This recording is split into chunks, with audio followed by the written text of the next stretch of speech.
right, so.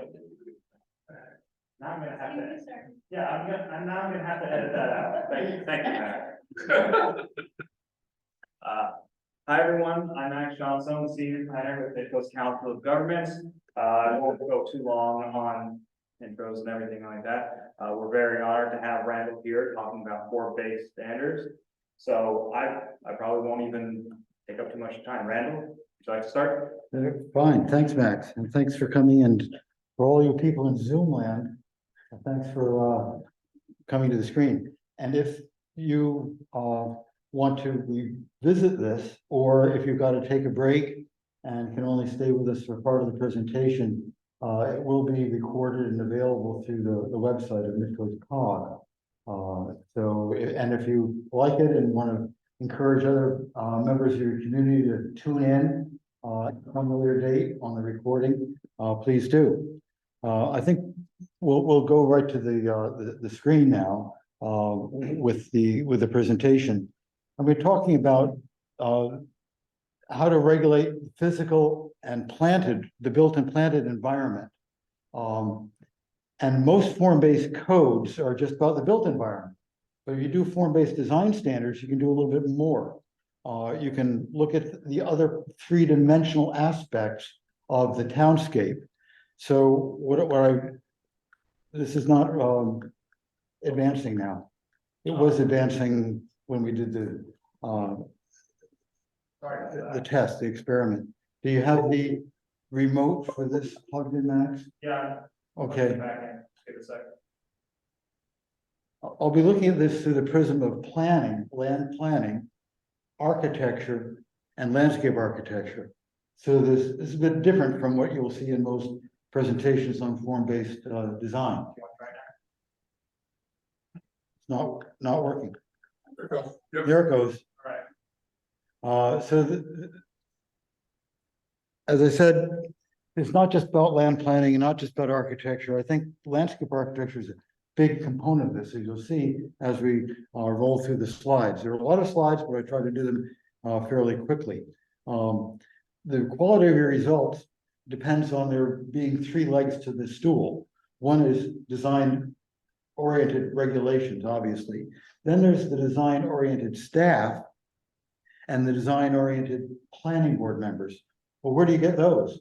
Through continuing education, through going to conferences, workshops like this, reading books, visiting other communities and seeing what they have done, as I will take you on a tour of perhaps several dozen communities this afternoon. I'll be touching on aspects of several books, including Envisioning Better Communities, Seeing More Options, and Making Wiser Choices. I think that's what it's all about, is to see the options that we haven't seen before.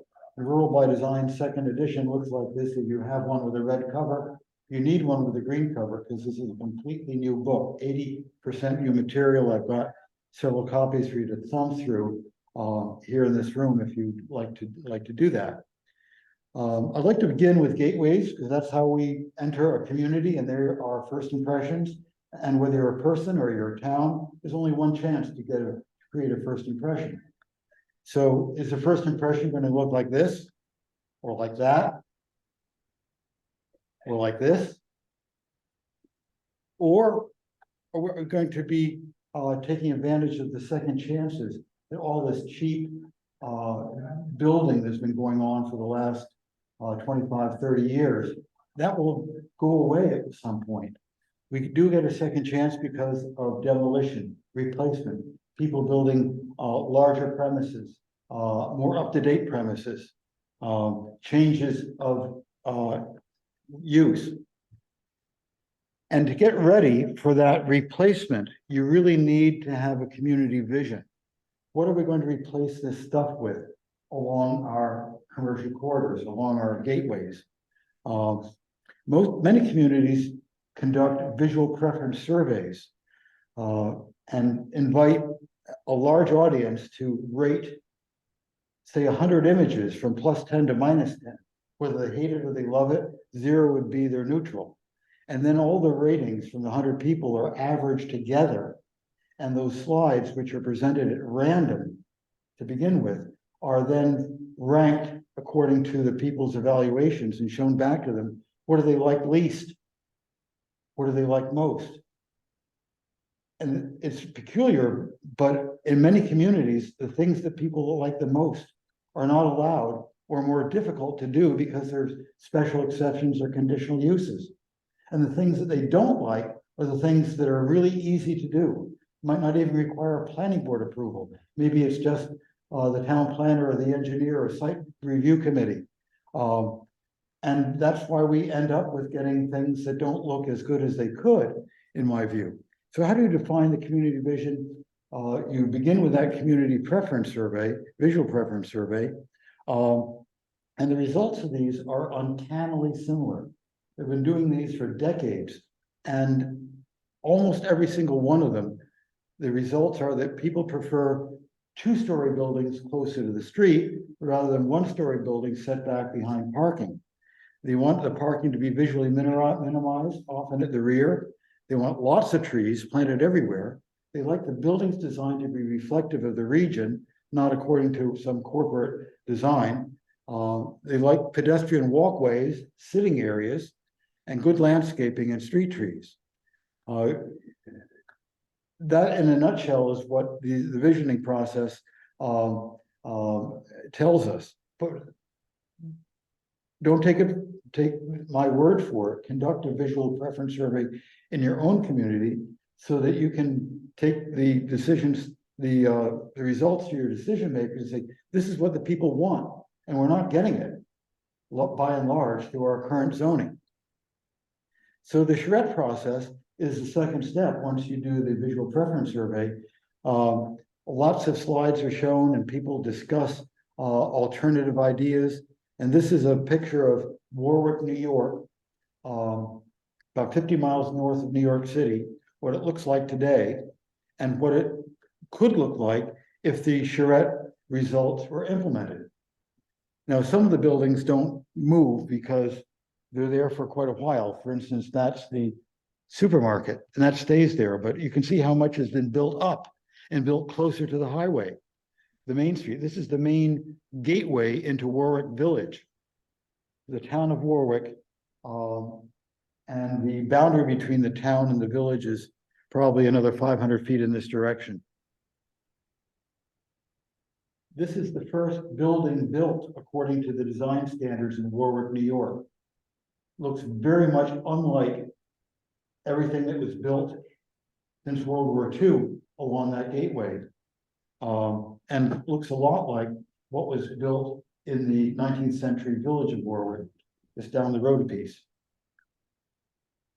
Simsbury, Connecticut, this is the aerial view of the Hop Meadow Road area.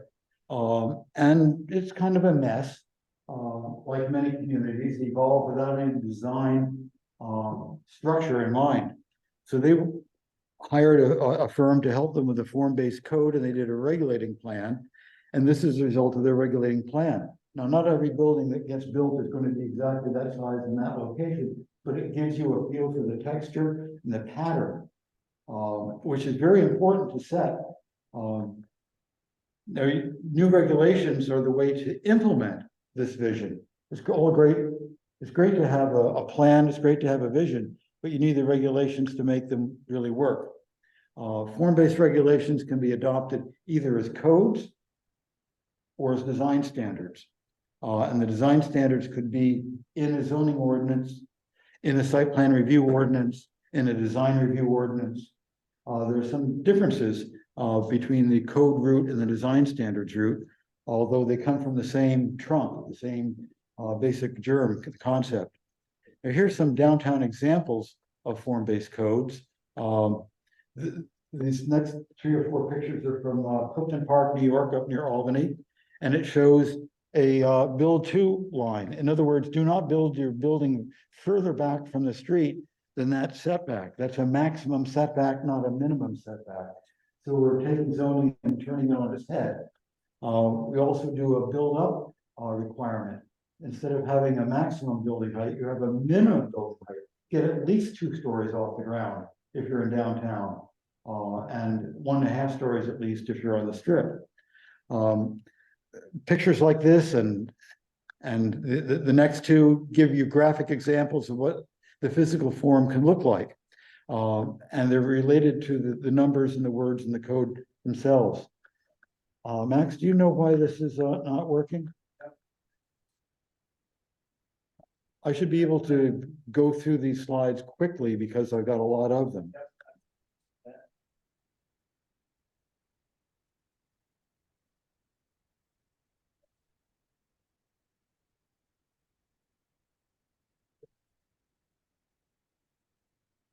Okay, and an actual example of what that looks like on the ground, once you take those code images and give them to a designer, an architect working for a developer, that's the sort of result you can get.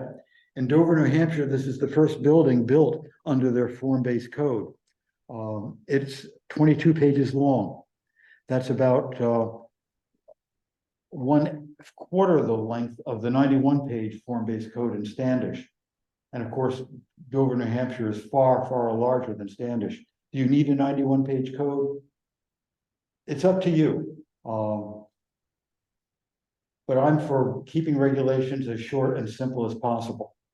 And you get excellent results with between 20 and 30 pages. You don't have to go to 91 like Standish, or Newcastle attempted one at 150 pages. This is from Thompson's draft form-based code. The form-based regulations in their draft code run to about 28, 29 pages by my count. And it's in the process of being reviewed and will hopefully be implemented within the foreseeable future. I think it's an excellent document.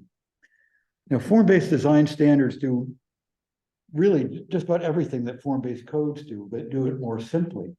Although perhaps not more simply than the shorter form-based codes, the really good ones like Thompson and Dover, New Hampshire. They're under 30 pages. As I mentioned before, a maximum front setback, minimum building height with functional upper stories, front door entrances onto the sidewalk or the street, with possibly other entrances onto parking lots too. You really need that presence to the street. Large windows on street sides for non-residential buildings.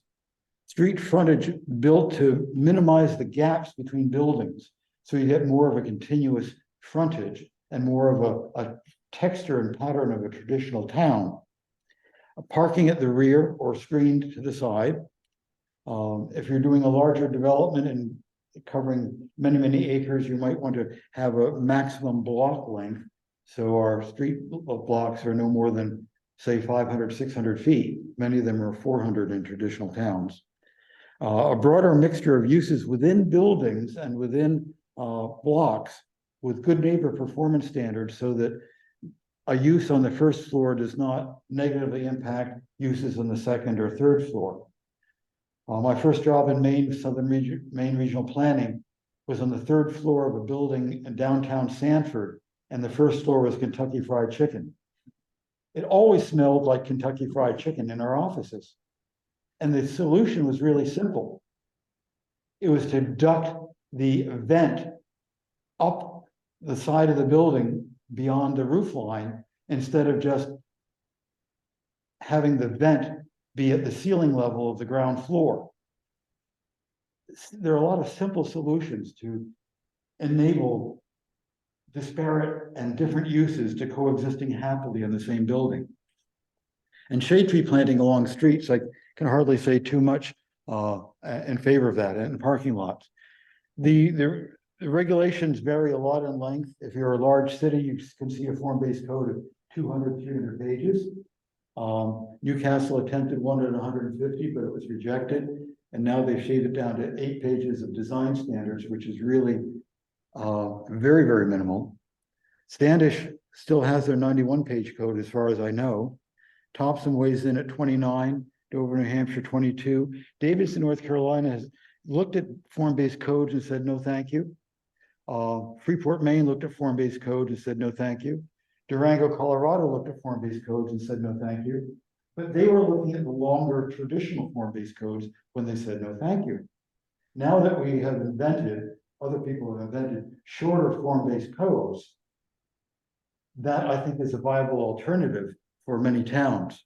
But I would say the difference between Davidson and Dover and Topsom is very, very little. Whether you call it a form-based design standard or form-based code, they cover the same territory. The important thing is that the form-based codes in Dover and Topsom are not overly long and overly complex, difficult to administer. Freeport gets along with 13 pages of design standards, but the planning board, I'm told, is looking to increase that and put in some diagrams. It's been working well for Freeport, but they think they could do an even better job if they updated their 25-year-old 13-page design standards. Downtown buildings that exemplify form-based design standards are this one in Davidson, North Carolina, college town of 10,000 near Charlotte, and that was a gasoline station with a lot of asphalt. CVS came in and said, here's our plan. It was a one-story building set back with front parking.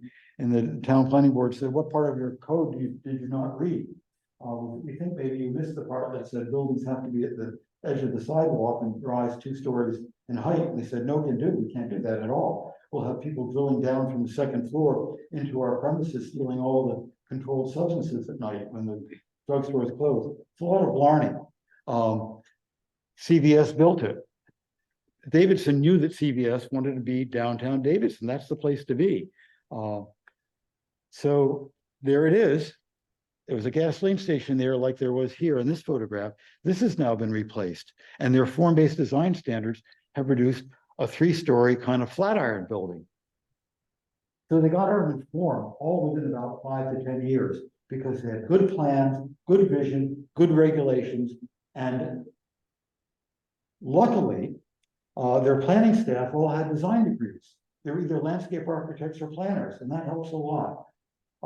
If you're a planner and you don't have a design degree, that's okay. There are a lot of good design books that you can read up on. That's why every book I have written has got the word design in it, because I know that planning schools don't really offer a lot of design courses like they used to in the 50s and 60s. They simply don't. So if you're a planner and don't have a background in landscape architecture or architecture, you can learn a lot about the physical form of planning from some good books. This is another pair of new buildings in downtown Davidson. That's the first building built in Freeport under their design standards. It exceeded their standards. Freeport did not require all of this, fancy design work up there, but the developer said, look, if I'm going to build something good, I'm going to build something good. So that began life as Arby's and went through a number of other uses, but its first use was as an Arby's.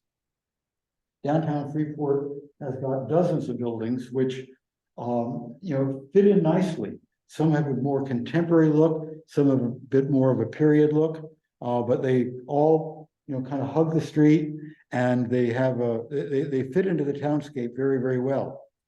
So you don't have to be a slave to, say, 19th century architectural fashion, but you should, I think, be extremely mindful of the relationship between the building and the streets. Have large shop windows, doors that face onto streets. Here's a 2-story building that is candle shop on one floor and the maiden form shop on the other. Good use for some sloping ground. The South Freeport post office, recently built, looks like this. Why did they not move it closer to the street? It was a real site constraint there. And the previous building was built exactly like that. So in order to have any parking at the post office, they didn't have any room on that tiny building plot to do anything but front parking. But look at that building. That fits in so well, you drive past it and you think it's been there for 200 years, close to. Another gateway into Freeport, this is the Mid-Coast Credit Union down near Chilton's. We're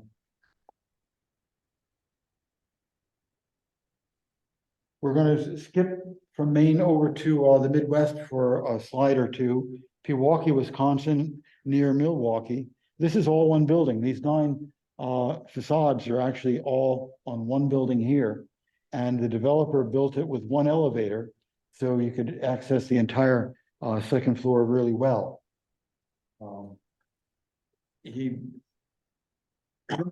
construction costs by, basically building one big building, but giving it different front elevations and recessed them a little bit. Speaking about recessing parts of buildings, I said earlier there should be a build to line, but that can be, the exception is you're going to build an alcove, or you're going to have a slightly recessed part of the building. This is downtown Kent, Connecticut.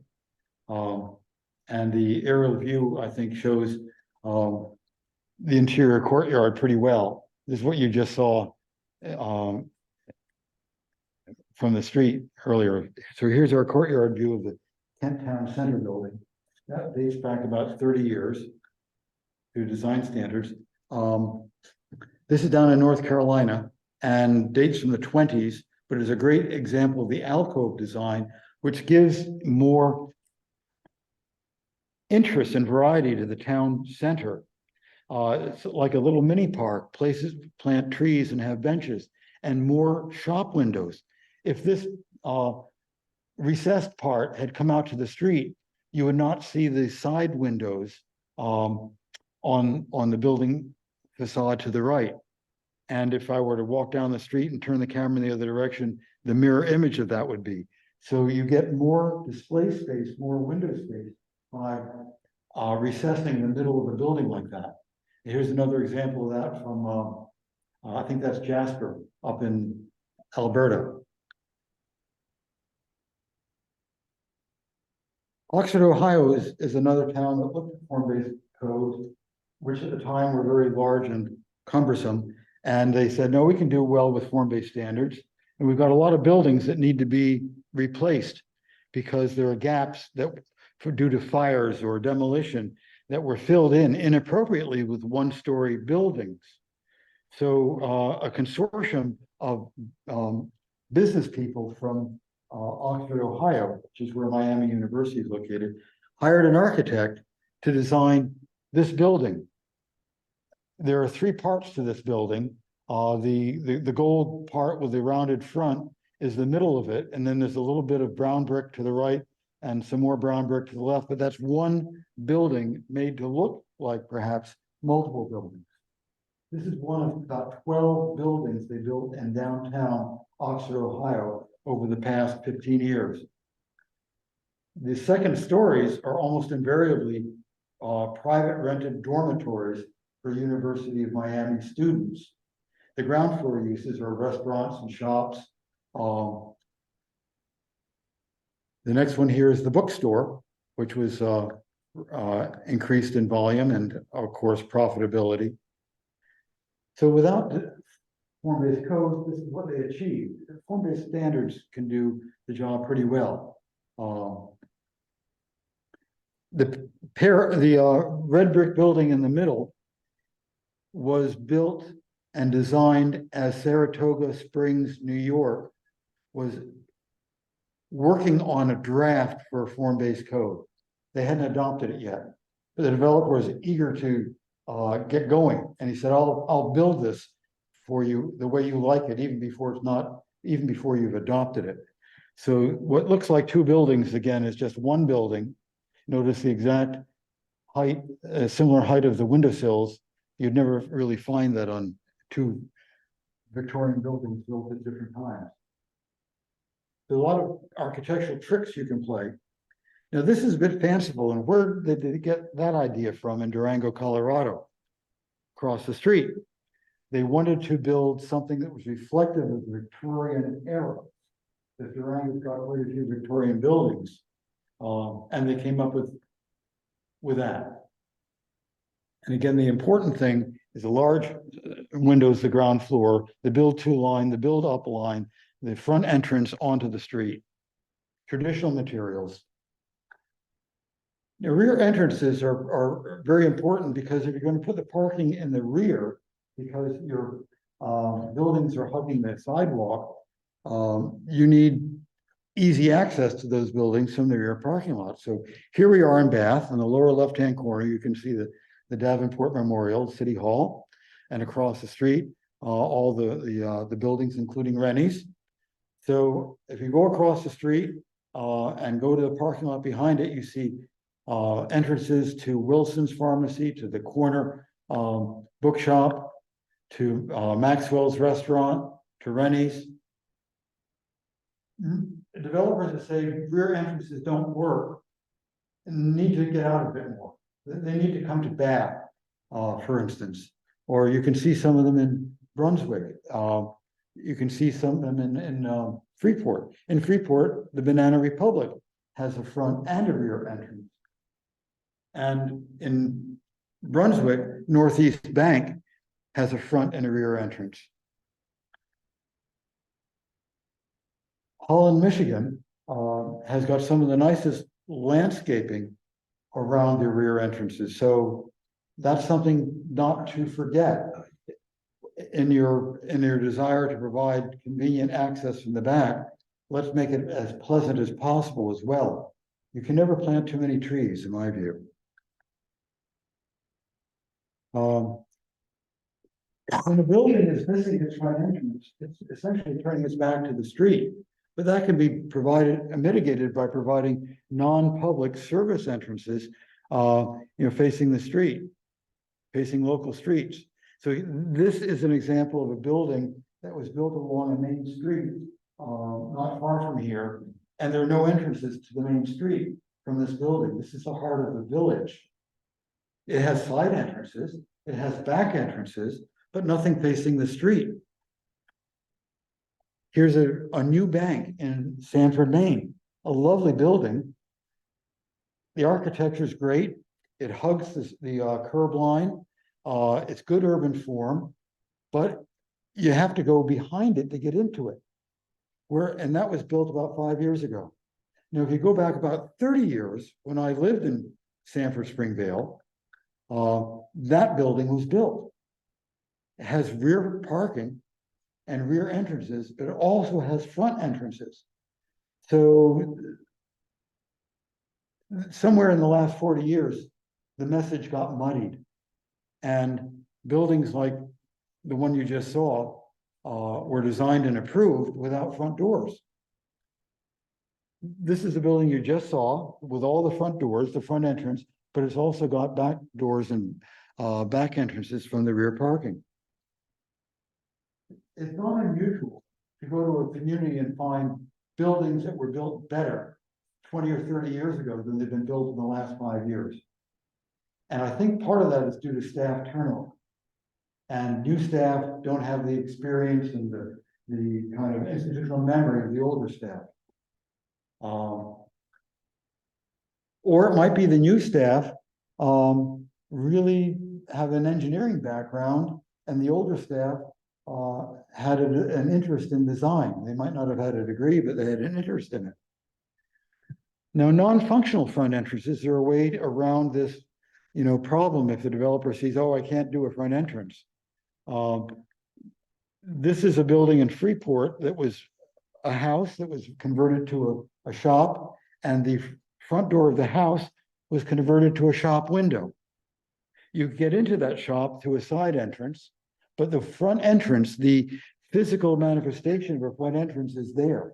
It's not a blank wall or a wall just filled with windows. In Topsom, although the major entrances to this side parking lot, the front right corner of the building has got a faux entryway, and it suggests a doorway in the front of the building. I think that's a pretty neat architectural device to give the appearance of more than just windows facing the front street. Also in Topsom, there is some new multifamily or institutional housing, and it's done really well with the architecture and the setbacks. And because it's such a long building, it really needs more than just one entrance. So they gave it several entrances, although I don't believe that these secondary entrances are are serve more than just the units that are right in that area.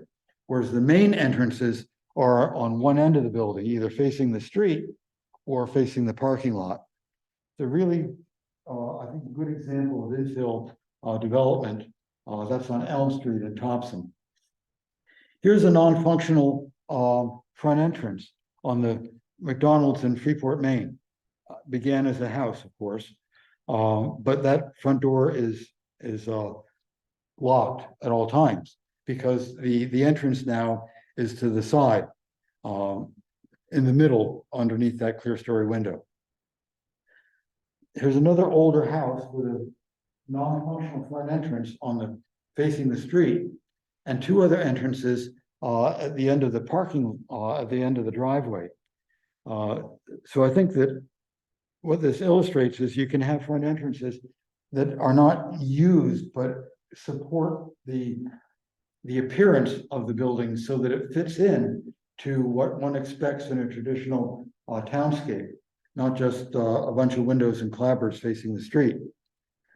Multiple entrances can give a very traditional appearance. This is on 91 Main Street in Gorham, and what faces 91 Main Street is the top image.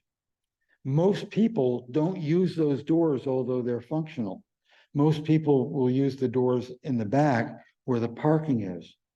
But this helps keep the streetscape look along Main Street in Gorham, Maine. In Thompson, the town hall has got two entrances. The main entrance, it's hard to tell. The main entrance that most people use is accessed from the parking, the side or the rear. But when you drive down the street and see this, you know that it's a town hall, or you know that that's the front of the building. If this entrance were not here and the entrance were only on the side, that would have been a lost opportunity. But they did it right. They did it exactly right. Bowdoin built the McClellan building about 20 years ago on Union Street. And this is the front entrance to the McClellan building, which the town of Brunswick acquired about a decade ago. Not quite.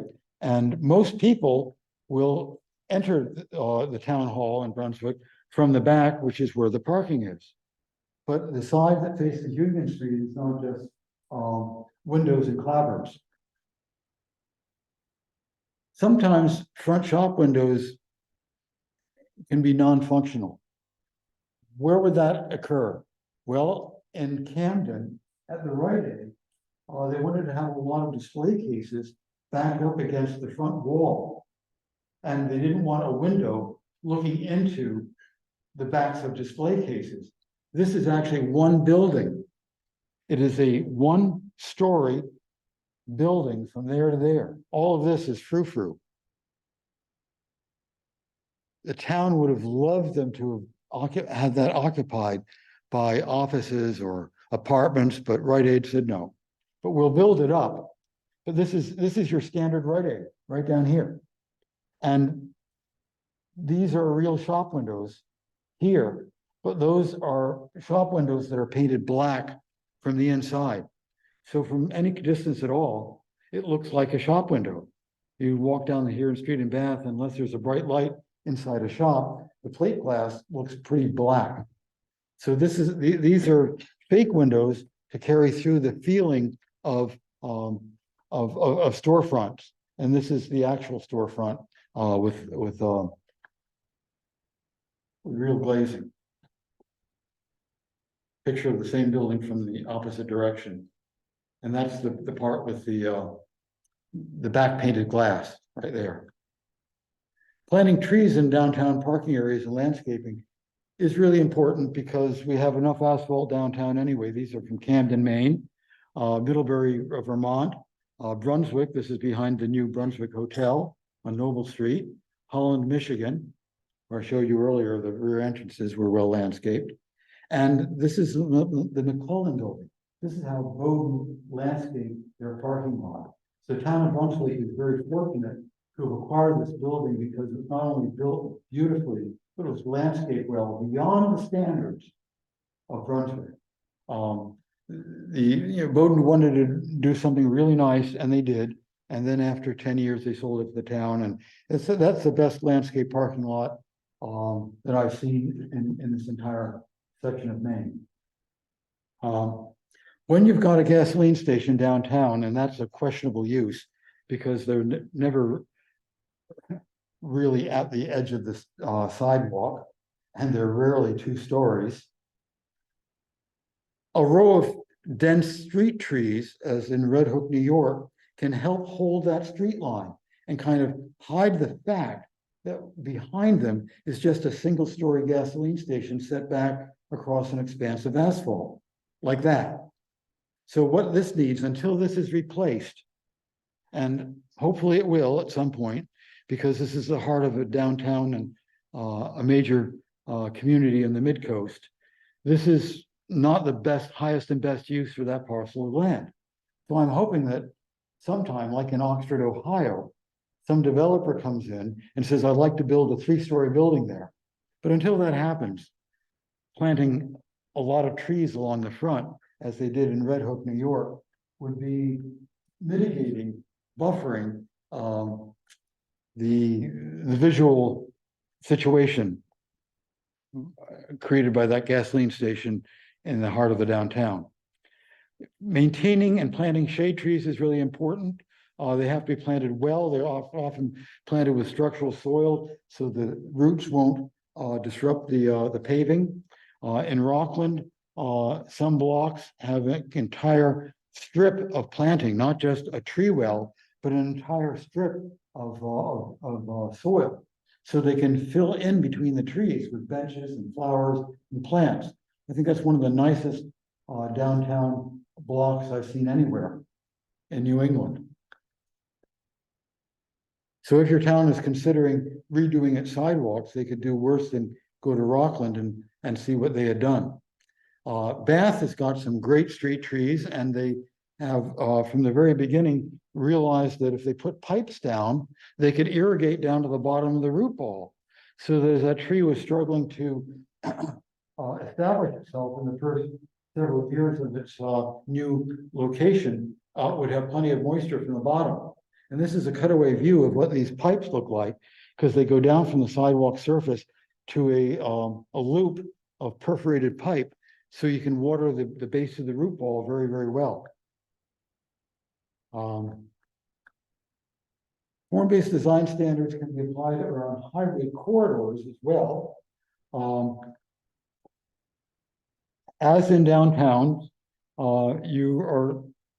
these codes require rear parking, a minimum height, a maximum front setback, street facing windows and doorways, and shade tree plantings. It's not that much different, although the density is going to be less, of course. This is what most codes allow, and the visual preference survey would give this about a -10, but any developer in any town would come in and get approval for that, because we don't have standards to say no.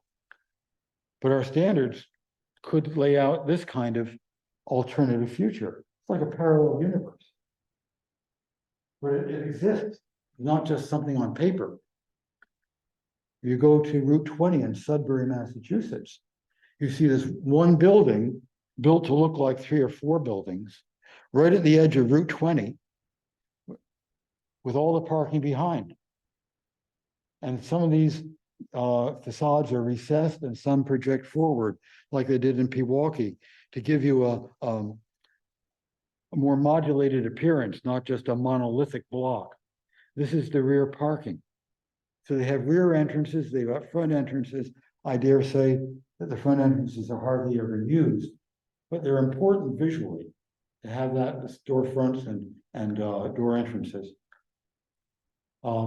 This is Route 20 at the top, and the building you just saw, with all the parking, 100% of it in the back. It's featured in the new Rural by Design, as a number of these examples are. This is from the Cook's Corner area of Brunswick, Route 1. Birmingham Crossroads, another rural by design case example. This is in the Atlanta area, maybe 40, 50 miles from Atlanta. It was a great big farm field, and they built along the edge of the farm field, which this is an arterial road, and the one that goes north-south on the picture there is a collector road. So it's a great intersection to develop, and all the parking is internalized. So this is what you see from the street. You see, unfortunately, these are only single story, but they do have the storefronts, the signage, the doorways, the trees and landscaping. This would be the back of that same building. This would be the front of another building along that same strip. And this is the back of that building. Ledgewood Commons is in Conway, New Hampshire, and it began in the 19th century as a farmhouse, which you'll see on the left near that tall tree. Everything you see this side of that farmhouse was built in the 1980s.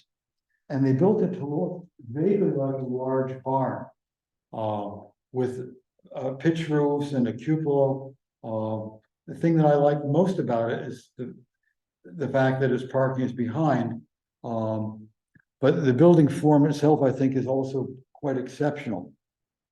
And this is, I think it's along Route 16 in Conway. So this is a commercial strip in a heavily traveled part of the state. This is an office building from Lincoln, Rhode Island, and you can see the parking is all either a little bit on the side or in the back. And this is what that office building looks like.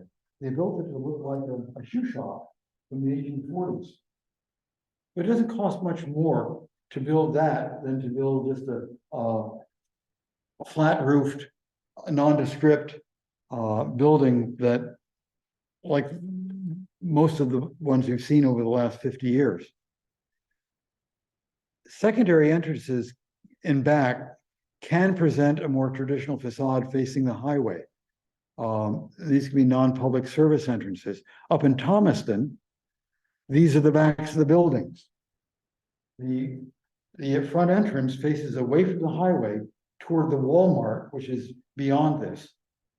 So this is what you see driving Route 1 in Thomaston approaching Rockland.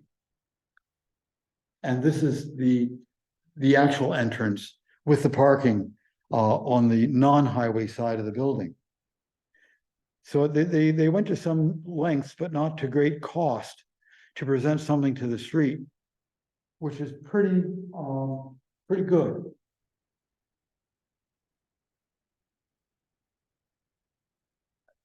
Sometimes these solutions, the design solutions are elusive. I think the developer in this case really tried to do the best he could, but it didn't quite come out as well as some of these other examples I've shown. Occasionally, large front windows alone, without front doors facing the streets, can be acceptable in non-downtown, i.e. highway locations. For instance, here's a Dunkin' Donuts. It's a small building, and does it really require a front entrance on a building like this? That's arguable. Same thing for this Sam's sandwich shop over at Cook's Corner. Although it does have a doorway there, I don't think it's a functional doorway. Applying form-based design standards to gateway corridors. Entering Thompson from Brunswick, one sees the Prairie Real Estate building. Very nicely modulated and broken down in terms of its massing. Good traditional window sizes and proportions and roof pitches. So as you enter Thompson, you're seeing, one of the best buildings built in the region, I think, in the last 30 years. Here's another extremely good example in a gateway to Brunswick. I showed this from a slightly different angle earlier. This is the Mid-Coast Credit Union down near Chilton's. As you enter Freeport from highway on the southern end of the town. If you get off Route 1 in York, Maine at Route 91, you'll get onto York's, that part of Route 1, which had been a fairly nondescript commercial corridor when I worked with the planning board there 40 years ago. I came up with a number of design standards at that time. And then 30 years later, I found myself in New York again and saw the results of the design standards I wrote 40 years before. This is the Sanford Institution for Savings at the corner of Route 91 and Route 1. Just simple form-based design standards done 40 years ago. And this is the Kennebunk Savings Bank, also done according to those design standards. This is the gateway to Wickford, Rhode Island, a new Staples store with the parking lot entrance, heavily landscaped side of the building facing the, I think this is Route 107. It's been a while since I lived in that part of the world. So this is the side of the building, heavily landscaped, and you get to this point up there on the far left, and you see the parking lot and the entrance. Now, the very next town to the south is South Kingstown, Rhode Island. And this is the gateway to South Kingstown, Rhode Island. So the difference here is basically generational. This was built before the awareness came for how to do things right. And in Wickford, that awareness had already been awakened by the time Staples came to town. But there are many towns in Rhode Island, here in Maine, everywhere, where that awakening has not yet fully occurred. So Staples could come into any of our towns now and build a duplicate of what they built in South Kingstown, Rhode Island 40 years ago. Davidson, North Carolina, I alluded to earlier, with the downtown infill examples, has a gateway corridor from the interstate to their downtown center. It's called Griffith Street. And this is what it looked like before development. And these are the development proposals as shaped by the town planner who was trained as an architect. His predecessor, town planner, was trained as a landscape architect. She left that position to become the town's town manager. So I think having a design orientation, either you get it before you receive your degree, or you get it like I did. After I got my degree, I self-educated myself in design issues. It's not difficult. This is the corridor they created, and it's remarkable. They have two roundabouts and buildings of size and substance right at the edges of this corridor. And as we get a little bit closer to the town center, the building forms shrink in size a little bit. They're no longer 3 stories. Here's a grocery store, which has one wall facing Jetton Street. There on the lower right, there's a school and a group of homes. It's called Davidson Commons. So these are some of the buildings facing the main gateway corridor that are the edge, the periphery of the Davidson Commons complex, where most of the parking is internalized in the middle. The parking to the middle is on the right-hand side and beyond the frame of the photograph. On the left-hand side of the building, which you cannot see, is the gateway corridor. The building in the distance underneath the cloud bank is a Harris Teeter grocery. So I cannot say enough good things about this small college town of 10,000 people, the way they've taken design to heart. This is also in that same area, Davidson Commons, and it is a auto repair place. Where are the large yawning doors for the auto repair place? They're facing away from the street, not toward the street. Planting trees along the highway corridors are really, really important, particularly over the next 25, 30 years while we're redeveloping the highway corridors and reinventing it to be something better. So these trees can grow up while we're waiting for the buildings to come down and be replaced. So typically our highway corridors are pretty barren, with the wirescapes and the utility poles really defining the vertical features. And that's pretty sad. It's a gateway to a major town in the Mid-Coast region. This is the gateway to Victoria, British Columbia.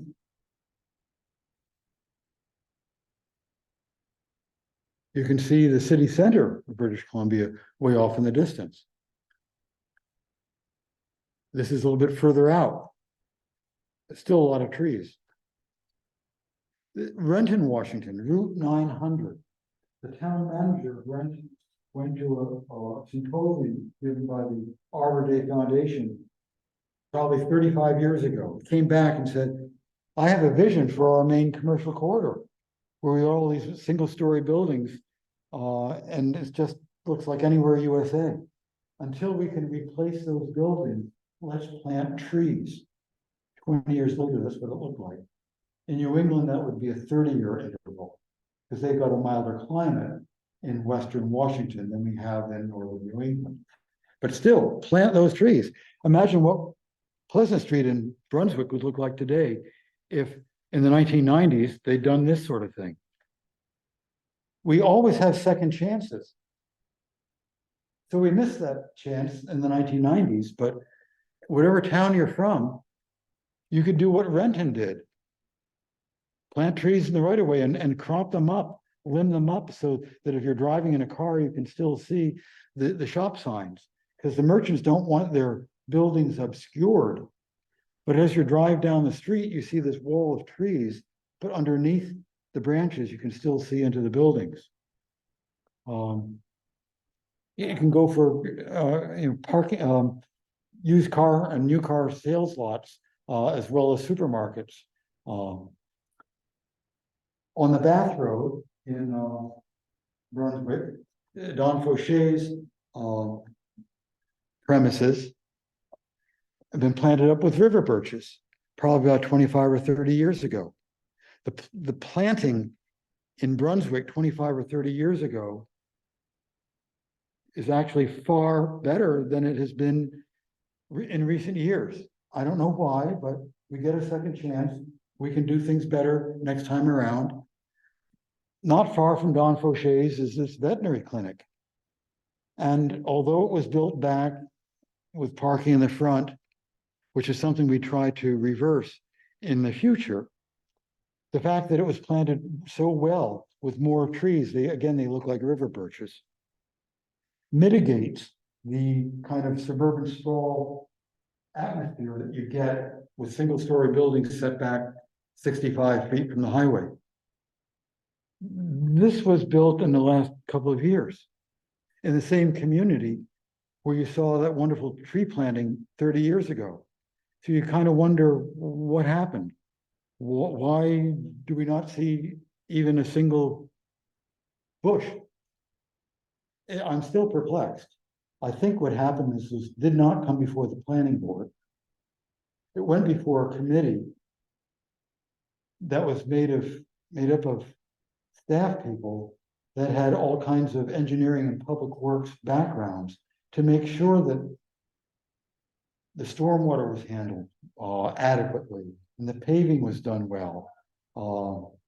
I really don't know why some new developments and communities that did such a good job years ago have been done so differently. Topsom is one of the best communities in the region, as far as I can tell, driving around here for a decade, in terms of planting trees, whether it's around their own town hall or along this group of liner buildings in front of Dick's Sporting Goods and Target and the former Bed Bath & Beyond. Really nice groups of trees. This is more in front of Target, this picture. No reason that couldn't be done everywhere. Mixtures of land uses. are, I think, important so we don't isolate people from services.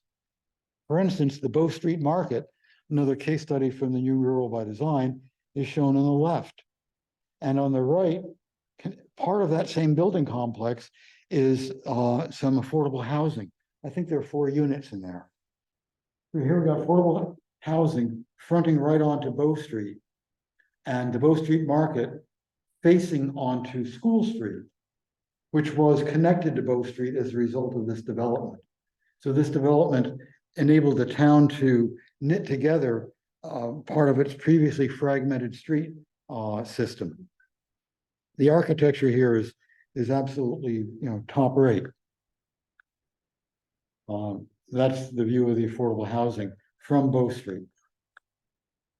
The building you just saw is in yellow in the middle, and the part of the property belonging to the developers is this pre-existing building here, which was their beverage business. Part of the landscaping of this was the stormwater management area. You really need landscape architects involved in this, as well as engineers. The engineers will tell you how deep it needs to be and how much cubic capacity. Then you give it over to landscape architects to do a really proper job. It's one of the best landscaped stormwater ponds I've seen anywhere, and it's a Bow Street Market. Mixtures of uses here are not vertical, they're horizontal, because this is commercial, offices above shops, but behind it are the residential in row houses. So this is one piece of ground, which houses apartments, offices, retail, businesses. This is down near Charlottesville, Virginia. In the middle of Banff in Alberta, affordable housing has been built above a grocery store. Brunswick needs affordable housing.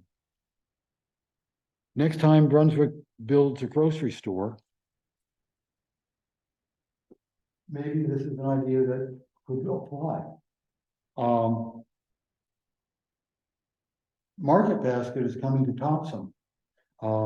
Those plans were submitted and approved a long time ago, so that opportunity is not there, but think about it. There are a lot of single-story buildings that could have affordable housing on top and provide that mixture of uses and bring people closer to services and jobs. This is vertically integrated in terms of offices above shops, and the houses are right behind it. This is it's called South County Commons in South Kingstown, Rhode Island, another Rural by Design case example. And the street you just saw is where you see the blue buildings, right in the middle. That's the heart of this mixed-use development. And as you get to the periphery, you find housing that goes from higher density to lower density, with a lot of open space. The edge of this property had a stone wall in poor repair. The developer is required to repair the stone wall. The building had a lot of cedar tree, the building property, the land had a lot of cedar trees scattered throughout it, which would have been bulldozed to make way for the development. The town and the developer agreed that those should be lifted up with tree spades and planted along the highway edge, just on the inside of the stone wall. So it gives a really good buffer along this scenic highway. Route 1 in Rhode Island, as it goes through South Kingstown, is a scenic highway. So they just transplanted trees that were already there to the edge of the road. Most of these trees were transplants from the middle. The developer told me that if it hadn't been for the second story and the third story, his property wouldn't have been as profitable. Many developers say you can't rent out second and third story uses, and he said, not in his experience. His experience is you build a single story building and the ground floor tenant leaves, goes out of business, you're out of pocket for that rent for a month, 2 months, 6 months.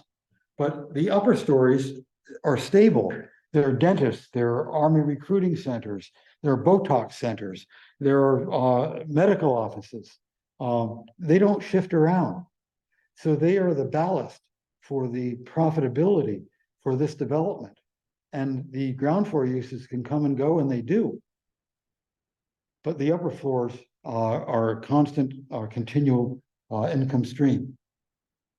Now, to invert the usual form is something we don't often think about, but you can do it with gasoline stations and a number of other uses. For instance, in Kingston, Rhode Island, part of South Kingstown, a little bit confusing, the mobile pumps are behind the mobile convenience store. And the aerial view shows it this way with the pumps behind. Rusty's on Route 24 in Thompson, Priority Real Estate did this development, I think, inverted the gasoline pumps and put them in back.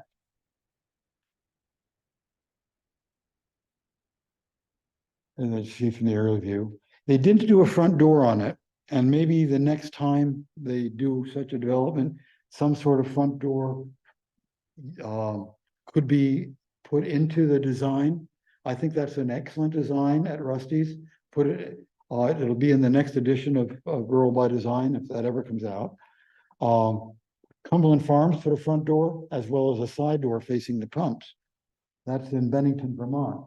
The town planning department, the regional planning commission, and the local planning board worked with Cumberland Farms to come up with this design. Needless to say, it wasn't something that Cumberland Farms wanted to do in the first place. Davidson, North Carolina, one of the roundabouts coming in from the interstate, has a 2-story building, which is a convenience store with parking with gas pumps behind. And notice the front door. Now, I dare say that front door is not used a lot, because most people that go to that convenience store probably drive around to the back, fill up their car tank with gasoline, and go into the convenience store. But here you got a 2-story gasoline station with rear pumps at the edge of the street. You can invert the usual form when it comes to auto repair garages too. This is in Bethlehem, Connecticut. All they did is turn this building right around. They spun it 180 degrees. This one's got a side entrance. This is from Warwick, New York. This is from York, Maine, and it's ages old, probably 50, 60 years old. Obviously, they didn't have any kind of design standards. They didn't even have zoning in York, Maine, about 55 years ago. But whatever we do, even if it's today, anything built today is probably going to be around 50 years later. That's why it's really important that towns get it right sooner rather than later. We're always going to get a second chance. But if you take these ideas to heart sooner rather than later, we're going to have fewer examples that hang around for the next 50 years showing missed opportunities. Car washes.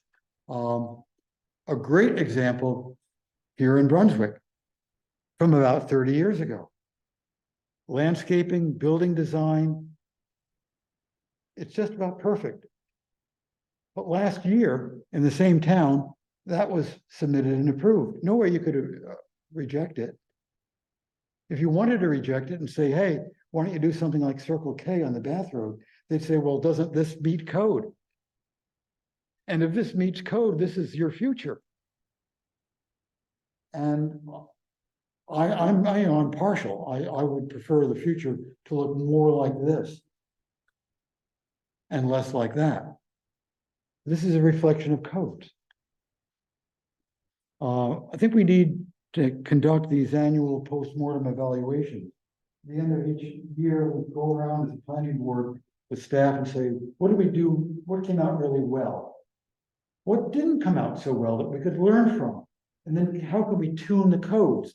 How can we tweak the regulations?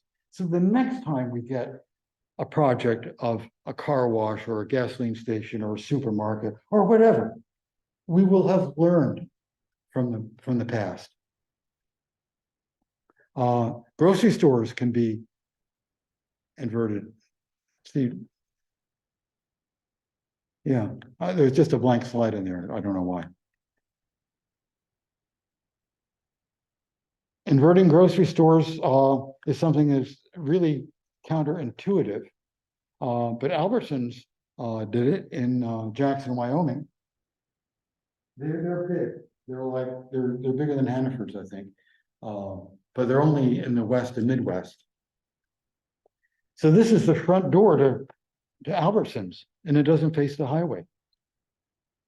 The front door is from the parking lot. I'll point to it, but people in the Zoom won't see it.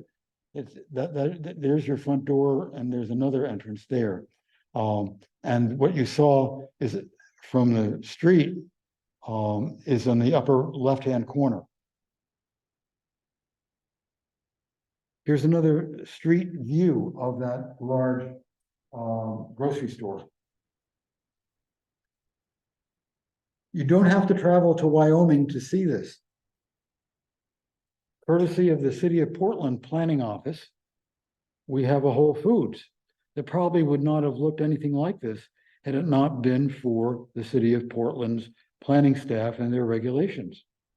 It doesn't get much better than this in terms of building form, building location, parking location, landscaping. You could have this anywhere in Maine. It doesn't have to just be a Whole Foods in Portland. Rural highway locations, I want to say a few words about them. They're generally more generous setbacks, a little bit greener. Stone Ridge, New York, Route 209 going north through Ulster County. All the parking, all the functional entrances are from the back.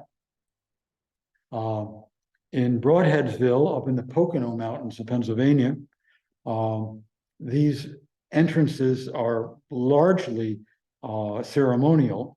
People enter from the back, but what you see from the front looks like it belongs in the heart of a village. This is actually the village of Effort in the township of Broadheadsville.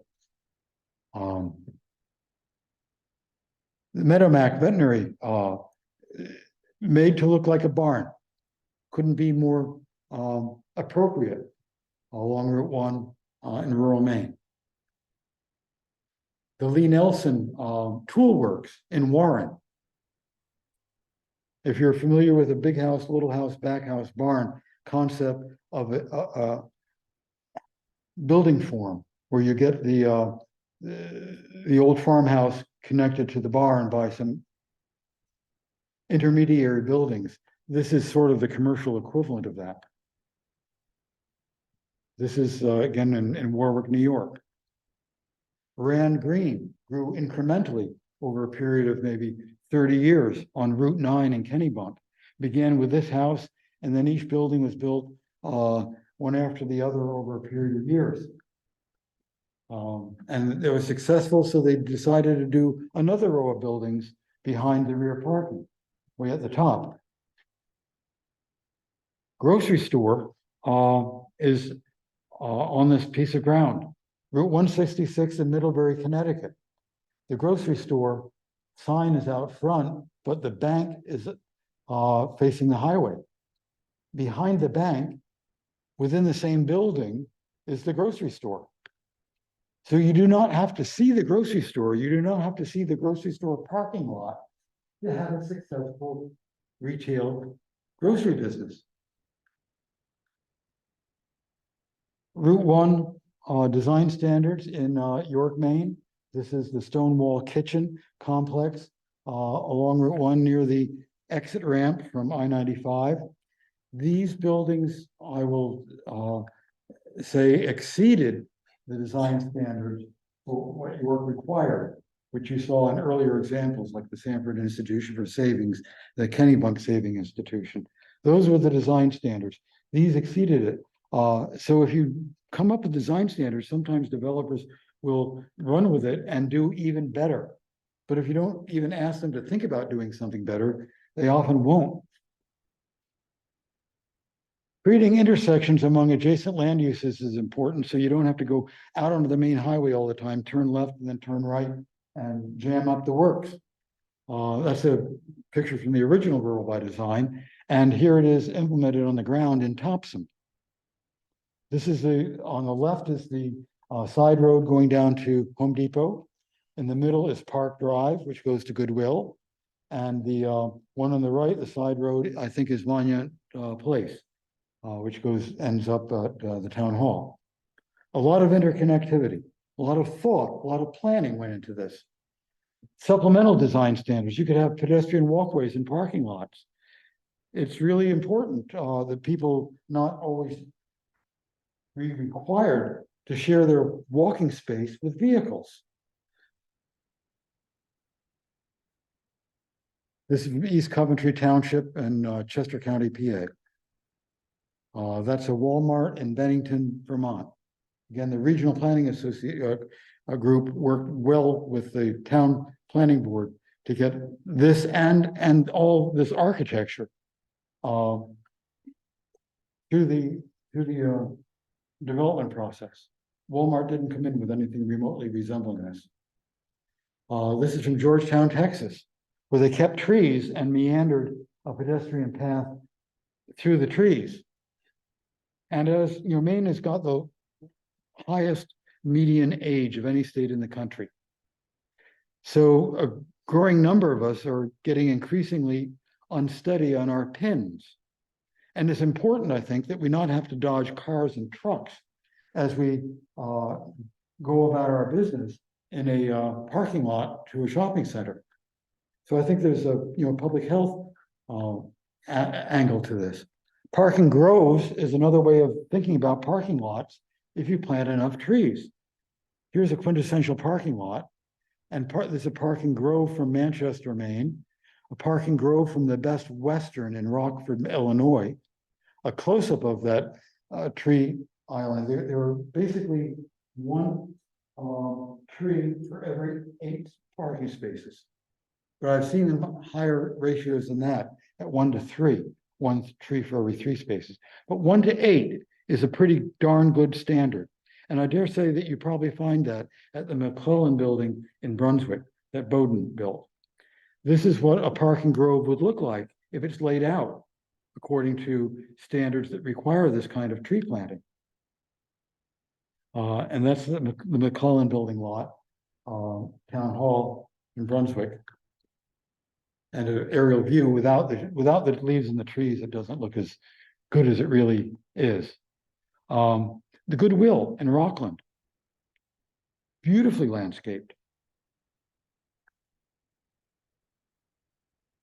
With the stormwater detention basin right in here with river birches planted along the edge of this deep stormwater detention basin. More pictures on that later. Route 1 in York. Again, some of the landscaping standards that I put in place 40 years ago when I worked there. This is coming off of Route 1, going into Hannaford's, which sits a ways back from the highway, because the highway frontage is already built. So you're driving into Hannaford's, and this is what you see. And you're approaching the main parking lot, and that's what you see. Other pictures of that main parking lot landscaping at Hannaford's in York. Here's Route 1 at the bottom, and Hannaford's at the very top. The parking lot is just below the Hannaford building form. Again, without the leaves on the trees, you don't see how many of them there really are. Now, do you ever think of a stormwater detention basin having a 3-dimensional aspect? Maybe not, but they could have. For instance, this is designed by Sightlines, an engineering firm in Brunswick, and that's the Walgreens in Bath along the Bath Road near the roundabout. You'd have to travel pretty far and pretty distantly to find the stormwater basins as good as this and as good as the one I showed you earlier in Freeport at the Bow Street Market. But they do exist. At the Goodwill in Topsom, it is basically a parking grove, which is essentially a stormwater basin. It is a heavily treed stormwater basin. This is the stormwater basin at the Goodwill in Rockland, river birches. I showed you the aerial photograph of that earlier. So this is what a stormwater basin could look like. This is one done in a town not far from here 5 years ago. And the pity is it's not only a missed opportunity, but that will look like that for the next 50 years. I don't know what they were thinking, because if you go behind that parking lot, 200 feet, the old Regal Cinema has got a stormwater basin, very much like the one you saw at Goodwill and Thompson. Basically filled with trees along the edges. And that was done maybe 40 years ago with trees. And the one that was done 5 years ago is a bomb crater. So there is a need for these post-mortem evaluations. This is the one behind the Regal Cinema. It was on the ground, functioning, when the one behind the Goodwill was designed and approved. This is one that has a cross section to it, so I'm showing you what it looks like in real life, and this is the artists showing you how it's actually built. This is Athens, Georgia. This is from an office complex in the Twin Cities area, and all of these areas in here are slightly swaled with water-tolerant trees like the native red maple planted in them. So these are the stormwater areas, well treed within this enormous parking lot for the office center. But that could also be for a grocery store. Broadheadsville, Pennsylvania, again, did a similar thing, but this is 2 years after it's planted, so it's not as impressive as the last one I showed from Minnesota.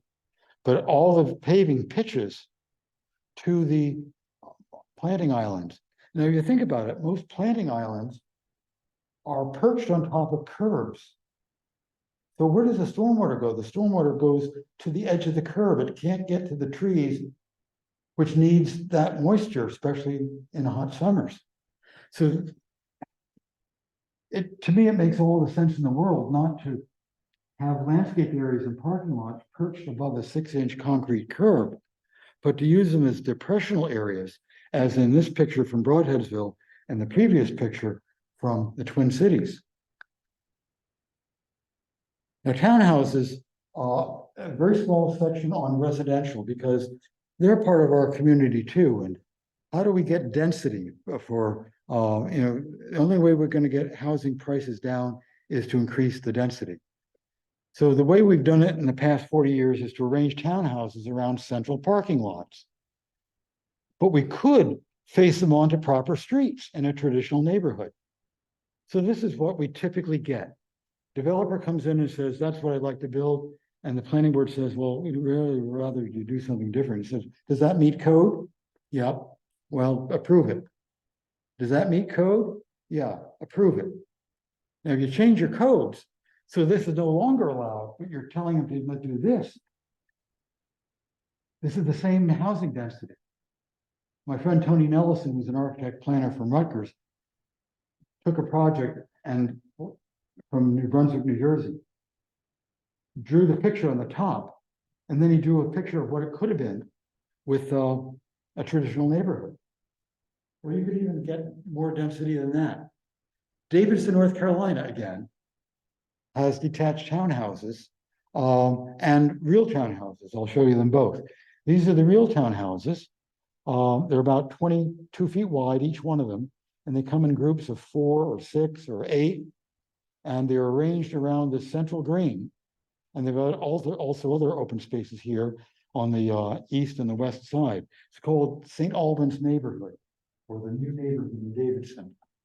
20% of these units are affordable by town ordinance.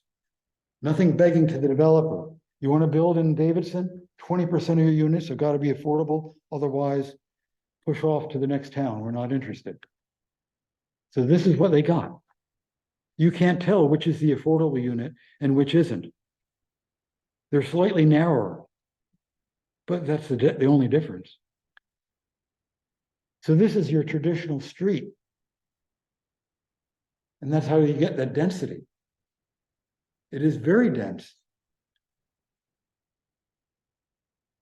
Now, these are detached townhouses. We just showed you attached town. This is right near that, I think it's part of that development I told you, Davidson Commons.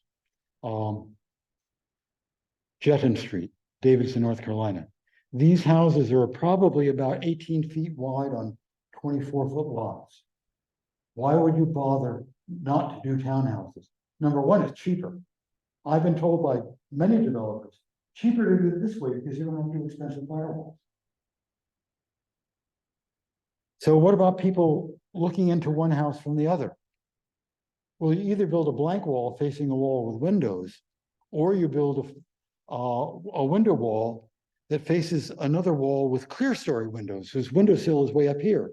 So as you're in your living room looking out at a sofa height, you see a blank wall to your neighbor's house because his window is way up here, the clear story window, which has got the windowsill about 6 feet above the floor level. So that's where you can maintain privacy. That's a one-family building in Davidson that gave Davidson's architect planner the idea. Why not use that as a model? Let's build a 4-family housing unit based on that house. So they worked together with the Davidson Housing Coalition, hired an architect, and came up with this 4-family design, which echoes the Victorian house that is 4 blocks away on Park Street. These are 2-family and 3-family houses up in, I remember now, Eagle, North Carolina, not Eagle, Colorado. Because they are 2-family and 3-family, they have alley-loaded entrances in the back, just like the townhouses in Davidson and those detached townhouses. They've got garages in the back with lanes or alleys in the back. That's the way you make this density work, whether it's a townhouse, a detached townhouse, or duplex or triplex. So this is the lane, alley. This is the street in the middle, and up at the top is another lane. And the buildings look like this. That's a duplex. That's a, it's either a duplex or a triplex. I think that could be a triplex. Yeah. That is a triplex. This is a 10 to the acre. Boulder Housing Authority built 14 units on 1.4 acres. 10 to the acre. Single family detached, garages in back, common driveways serving the garages, all arranged around a green. Another rural by design case example. It's been on the ground for almost 20 years. People move in, they never move out. They could never get anything like this anywhere else. You could do this because it's not hugely expensive. The housing authority wouldn't have done it had it been hugely expensive. At that density, you can afford to do nice architecture. The units are tiny. You can afford to do nice architecture. You can afford to do good landscaping because you've got the density to support it. And if you show pictures like this at a public meeting where the NIMBYs come in and said, oh, we don't want 10 units the acre behind us. You don't want that behind you? Why not? Buffering is what you do when you can't figure out anything else. So this has been around for 60 years. A mistake when it was built and a mistake continuing. This was the first impression you get of Massachusetts when you get off the turnpike in Auburn, Massachusetts. It's an ugly building, but so is this an ugly building. This is the gateway to Sanford, Maine, Route 109. But if you have a very functional building, which is very low on aesthetics, just plant fast-growing, inexpensive, native species white pines. So that's your gateway to Sanford. This is the one I showed you earlier, the clinic on Cook's Corner.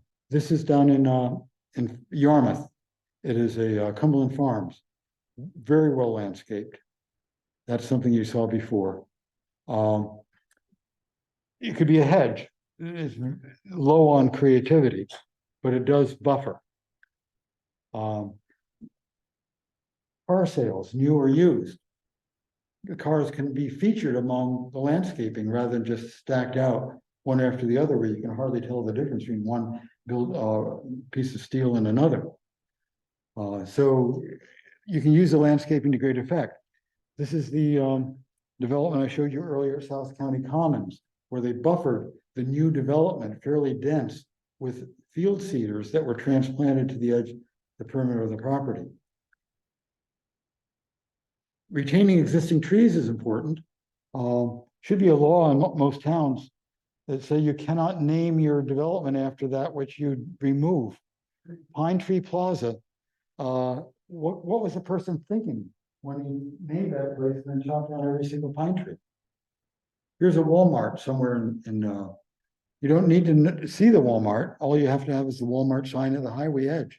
I don't think you can see the Walmart in Thomaston behind those liner buildings. But if the sign says Walmart on Route 1, you know where Walmart is. You don't have to see it.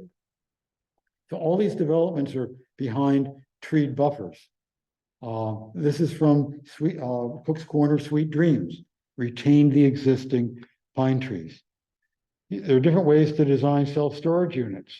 You can improve the color. You can improve the roof pitch. But you can also improve the whole darn thing. That's Route 1 in Westerly, Rhode Island. The self-storage units are a big metal building behind this, directly attached to this. These are the offices in the front. If you've got a big ugly building, build an attractive office on the street side of it, and you'll reinforce the character of the community in a positive way. Drugstores can be multifamily. They don't have to be the single family. Here's a CVS from Gainesville, Florida, the CVS from Davidson, the CVS from Port Jervis, Port Jefferson, New York on Long Island. So when CVS or Walmart, Walgreens, or anybody else says they cannot have units above because people will drill down and steal their controlled substances at night.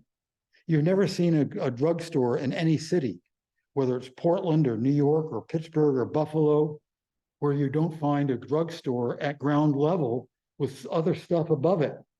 So if anyone comes to your community with that kind of lame excuse, you'll have a ready answer. Fast food, you can customize the corporate design. So Dunkin' Donuts does not have to look like this. It could look like that in Hyde Park, New York, or Charlestown, Rhode Island, or Wendy's, I forget where that is now, I'm sorry. The Arby's from Freeport, McDonald's from British Columbia, McDonald's from Laurel, New York, near or on Long Island, and closer to home, along the Freeport McDonald's, which is in both editions of Rural by Design. Steve Moore, an architect from Portland, lived in Brunswick for many years, his firm designed the replacement. They tore down the back house, the L and the barn. They kept the original house out front, although McDonald's wasn't originally going to keep their house in front. It was Freeport that said, do not take that house down. Build onto it and get an architect that understands main forms of architecture. So they called up Steve Moore's firm, and he designed this, which I think was masterful. And the inside of the original house is their dining room now. And the McDonald's sign echoes the Greek Revival elevation to the side of the building. I think this is the only Greek Revival McDonald's sign in the United States of America. I've often asked McDonald's executives, when I see them at conferences, why don't you start doing more of this stuff on a national scale? And they said, look,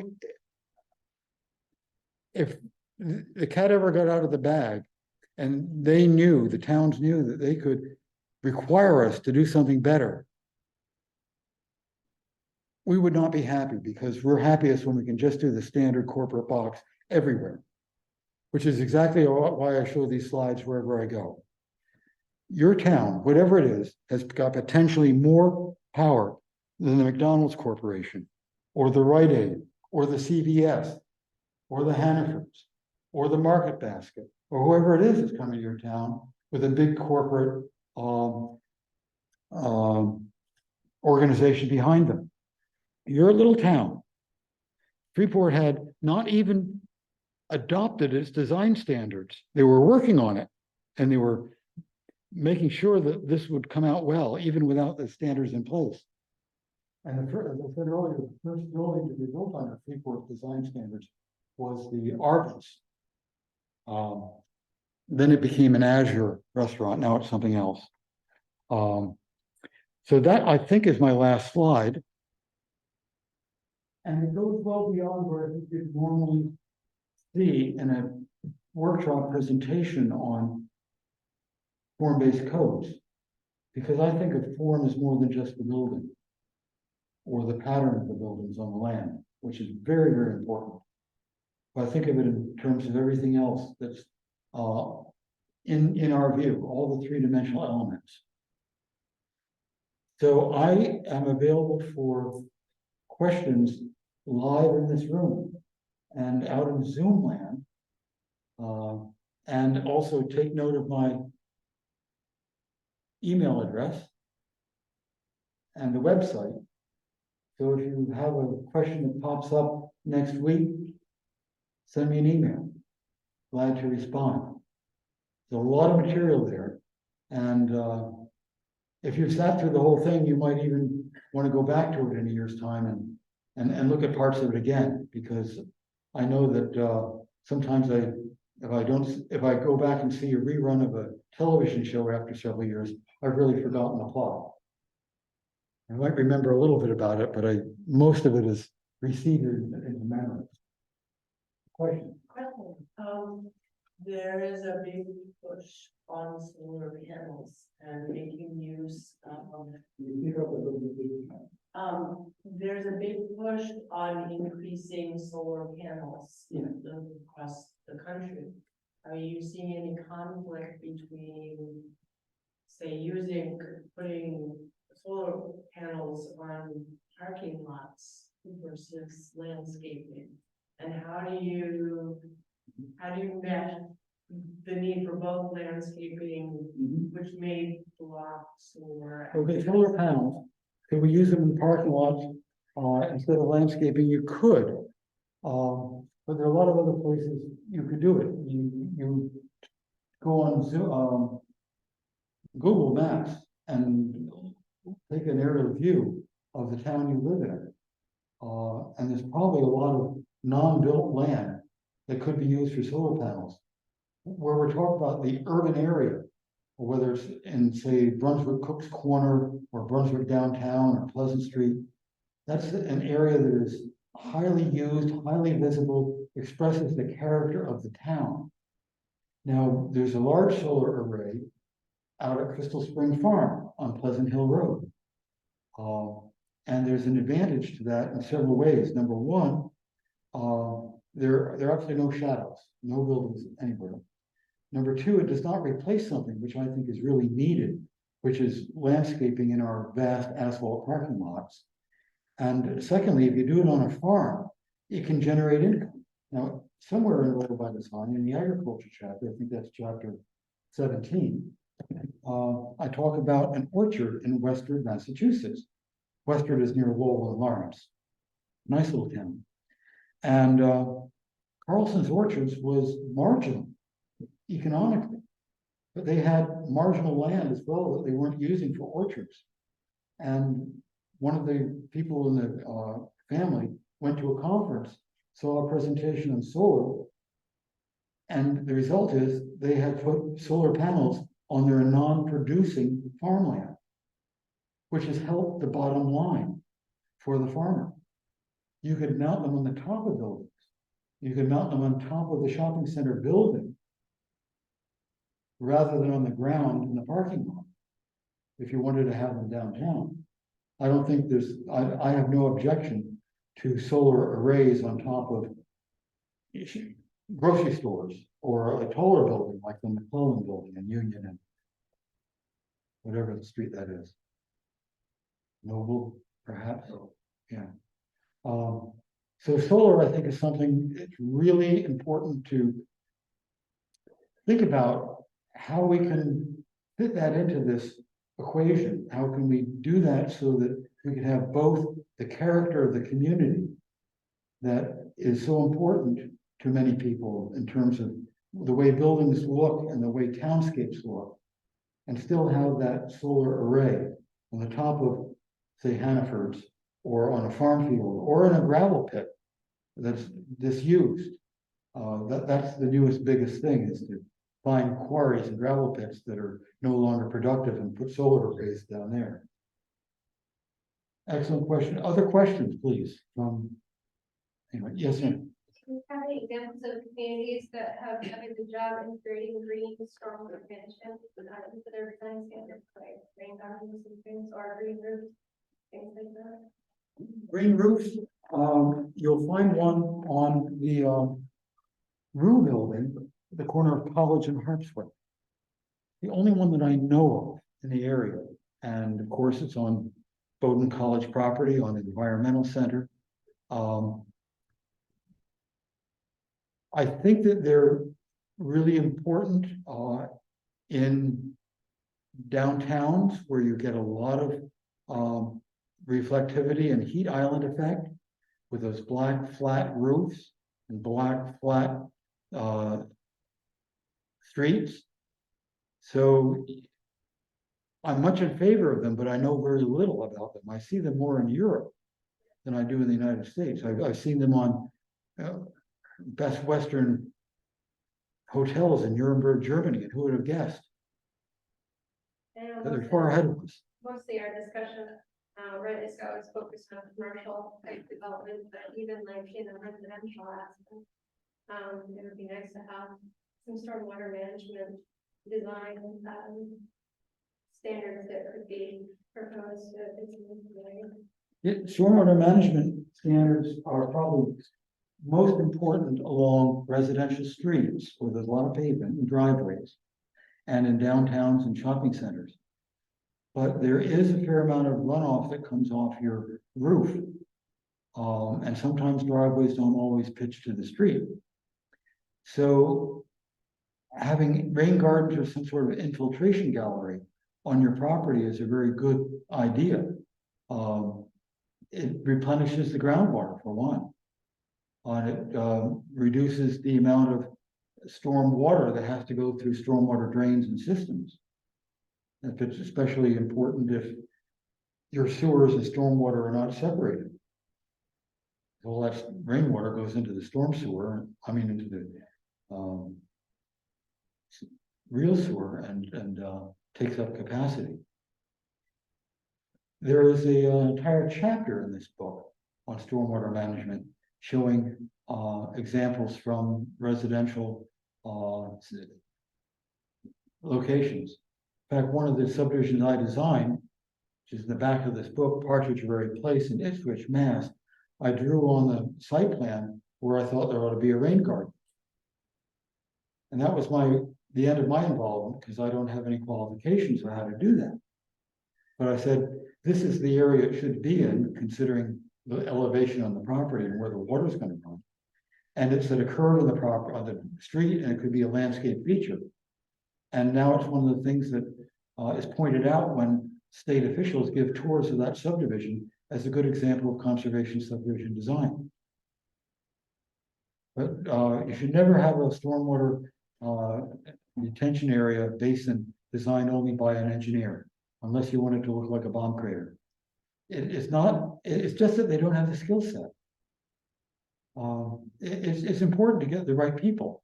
I wouldn't go to a plumber for a root canal. But I certainly wouldn't go to an engineer as the only design person for my stormwater plan. The Walgreens at the roundabout in Bath, that stormwater area was designed by a landscape architect I know, because Kurt Neufeld, who was the engineer on that project, said that the fellow that did such a great job was so-and-so, and he's since retired. So I can't pass along his name as someone you should go to and hire.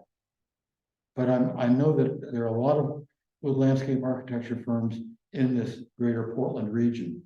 And they're usually interdisciplinary, and the engineers and the architects work pretty closely together. Now, Randall, you use Freeport quite a bit. And Freeport now is struggling with lack of mixture of use. They try to introduce things other than retail and commercial downtown to get a residential.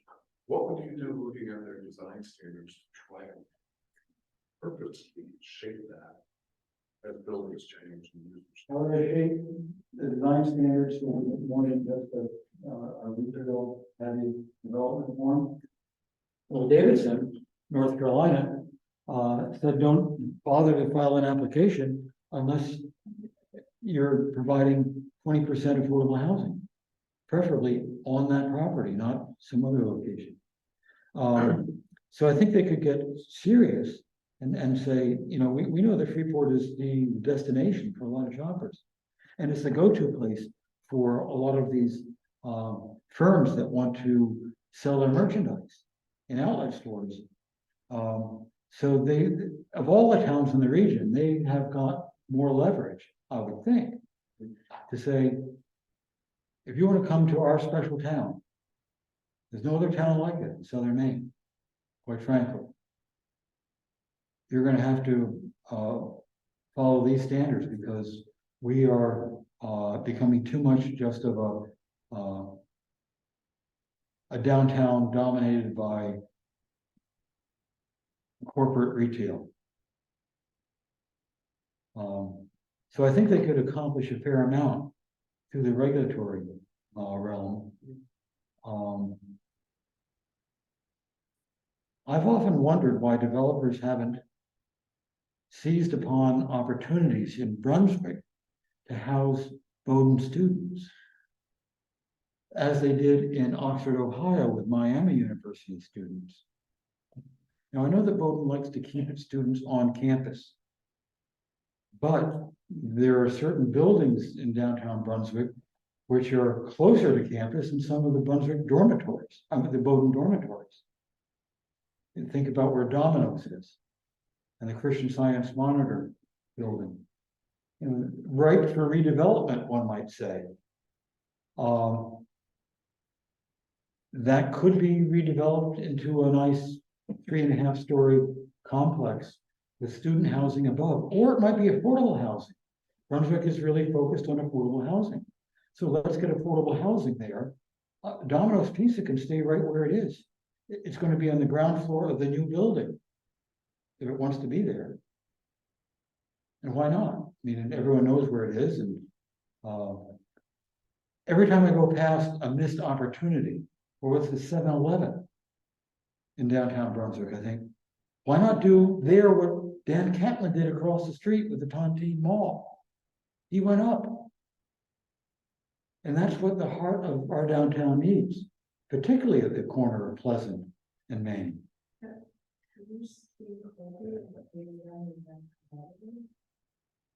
And someone should be able to buy out whoever owns 7-Eleven. And one of these days, I know the owner, so it'll be harder to do. the town and the family that runs the Brooks Garden Center have been talking informally for decades. Sooner or later, something will happen. It's bound to. Before it happens, it'd be good to have a vision. What will we do with this if that family comes to us and says, now we're ready to see a change of use here? We'd still like to have our garden center, or no, we're going to move our garden center to somewhere else, maybe the base. I don't know what'll happen. But at some point, things on that property will change as generations change. So it would behoove the town to have more of a plan than they have right now, which is a bit of a plan. Something exists, but it's very, very sketchy, very conceptual. And I would encourage any town that sees an opportunity like that Brunswick has at the 7-Eleven site, the Domino's site, the Brooks Garden Center site, to work with the landowners and say, let's not be reactive, let's be proactive, let's work with you. And isn't that exactly your point that I'm taking getting a vision, but you're also putting the regulatory process, whether it's a simplified code system or complex one, and I agree with you, I tend towards simpler. We're putting that code system in so that you have the vision, you have the regulatory, and then you wait for the time that 7-Eleven is going to come off the market, and you move at that point. Mhm. That's what this is about. Yeah. You need the vision, you need to be proactive. I can't emphasize enough, the second slide was, the results will depend on design-oriented regulations, design-oriented staff, design-oriented planning board members. I don't make any money off this book, except when it first came out, a lot of people invited me to conferences, and I could charge money for go to a conference in, California or Texas or someplace. But this book is like a planning course that has not been taught since the 1950s, in the sense that it's got design throughout it. And it's got everything up to date that was never in the courses in the 1950s, like affordable housing, never even discussed back then. Stormwater management, not discussed back then. Mixed uses, not discussed back then. The new urbanism, not discussed back then. So this would be a really good book for, I think, every planning board in the state of Maine to have. They can order it through Amazon, they can order it through me, it's slightly cheaper through me because I order wholesale through the publisher. And then when I add on the shipping, it's still less expensive than if you buy it from Amazon. But wherever you get it, you should get it. It's got 900 photographs with captions that explain what the photographs are about.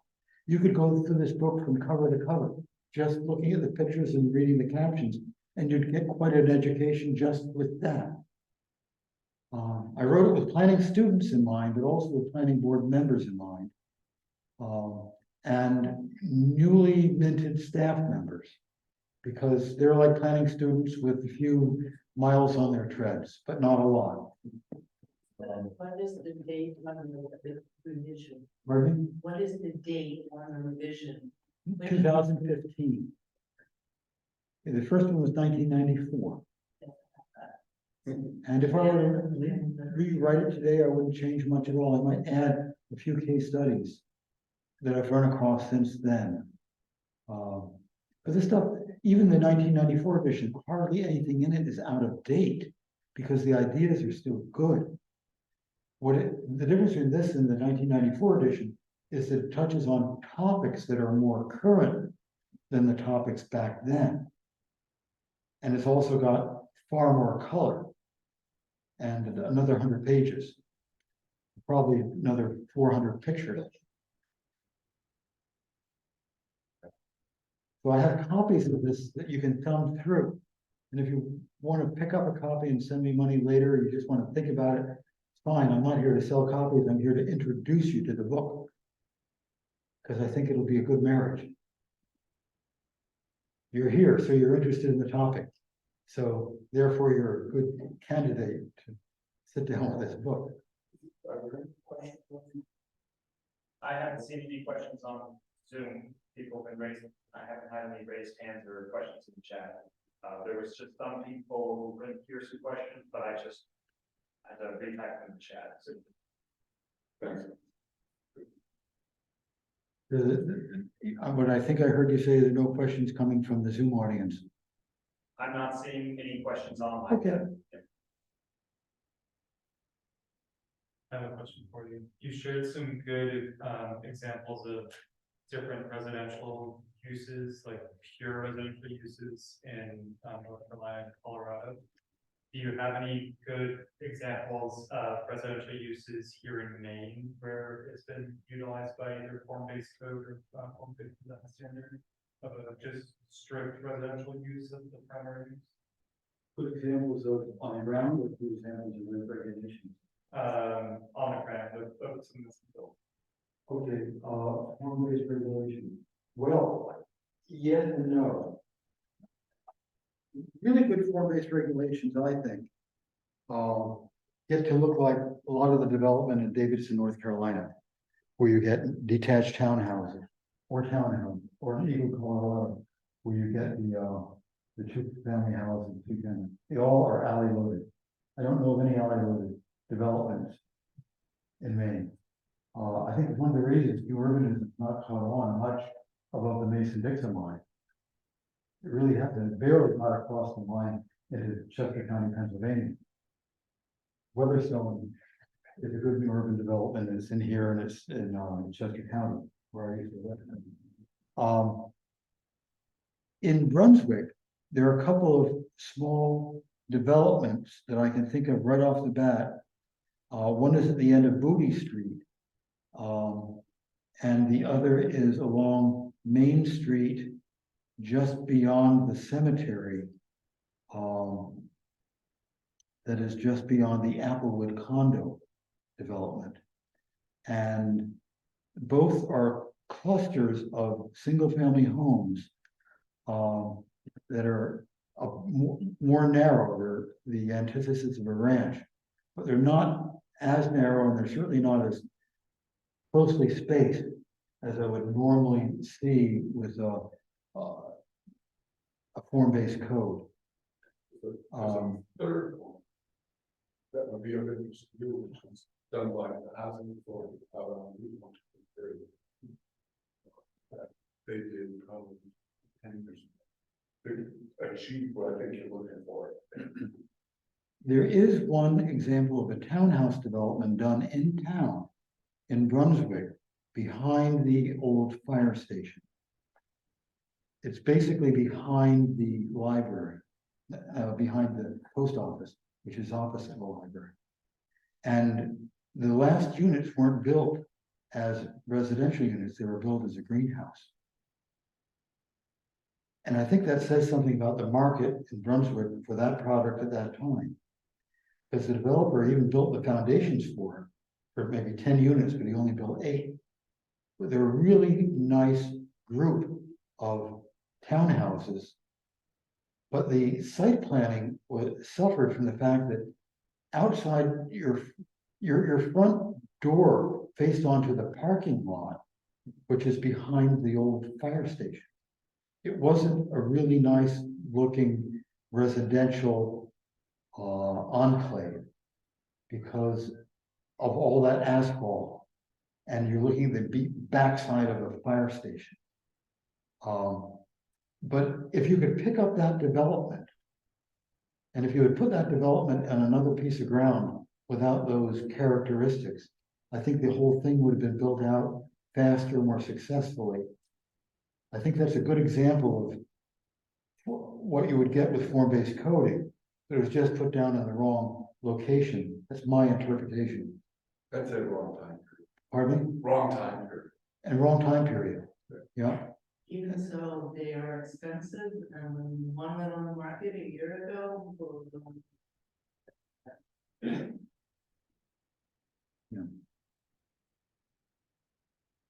But I wish there were more residential examples that I could point to. But they're really not. I mean, the examples of the homes facing around a simple parking lot are typically what you find. And that's the antithesis of new urban form, which is why I immediately contrasted it with the new neighborhood of Davidson, St. Albans, with the townhouses facing the green. And 20% of them by regulation had to be affordable. You know, if I could wave a magic wand and share Davidson's genes with towns around here, I would. All I can do is show pictures and write books. Do you think that their written language for their ordinances is a model to use? Do you think that the written codes of Davidson, North Carolina are models that could be excerpted or used? I do think that you could take a model from Davidson, you could take the model from Thompson, you could take the model from Dover. And the last two are form-based codes, the first one form-based design standards. I look at them all. I can send you links to them all if you want. I don't have the Davidson one in a PDF. I think I might have the Dover one in a PDF. And I believe I might have Thompson's in a PDF, but it comes in a larger package. Because the 29 pages of Thompson were part and parcel of like a 100-page zoning document. But you could definitely use any of them or all of them as starting points. And look at them and see what one covers and what one might not. Maybe some has better graphics than the other. When I used to write codes, when I worked for Southern Maine Regional Planning Commission 40 years ago, that's what I'd do. I'd find the best codes I could. I remember I wrote off to Walworth, Wisconsin once and got their county planning, got the county zoning, and used it as part of my model. I wrote down to the Brandywine Conservancy. And in subsequent years, I found myself working with the Brandywine Conservancy and being a consultant for Walworth County. Things are funny the way things work out, but I was certainly on their wavelength and they were on my wavelength. Let's stop there. Thank you. Because we come to the end of the 2 hours, folks that want to stay around and ask questions, that would be great. Yeah, I just had one question online. Okay, great. It was just if the development in Scarborough is form-based, they're referencing the town and balance 525 acres. Is that, sorry, in Scarborough, the question was if the Downs 525 acre property was form-based. So, if you know that. I do not know the regulations in Colorado. Okay. It would kind of make sense. If you're going to do a form-based code, you have 500 acres to play around with. You could really do something very special. And Dunstan Corner is another example, it's right down the street. Well, and that was a follow-up comment that I just got. Check out the design standards for Scarborough's commercial district exposed. I shall. That's a good suggestion. Well, I want to thank you very much. This is everything that we had hoped it would be. You're really welcome. I worked on it a lot. I mean, I began the program I did 4 years ago for a state planning chapter. And just use that as a base. I'm plugging a lot of main material that I didn't show in Texas. And did a lot of text slides that I didn't do back then. Yeah. To reinforce it. Because I know that with Zoom, a lot of people are going to be picking this up later on, or they were in their bedroom slippers, bathrobe, watching it from home today. The text slides are, I think, important when you go to review it, when you're not in an in-person presentation. Thank you for the invitation, Matt. You're welcome. The COG to make this possible. Thank you. And, It's a good thing.